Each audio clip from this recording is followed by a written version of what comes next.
CompTIA ITF Plus Complete Training Course.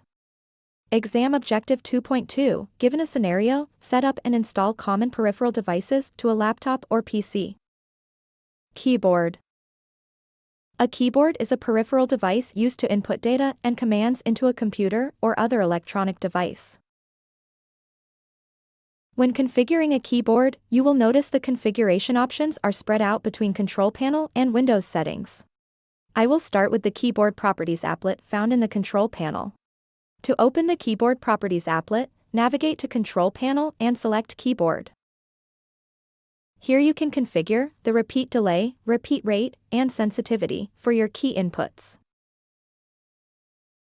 If you are using the Windows Settings tool, you would navigate to Time and Language to access additional keyboard configuration options. Here you will find options for adding a keyboard or setting a keyboard's default language.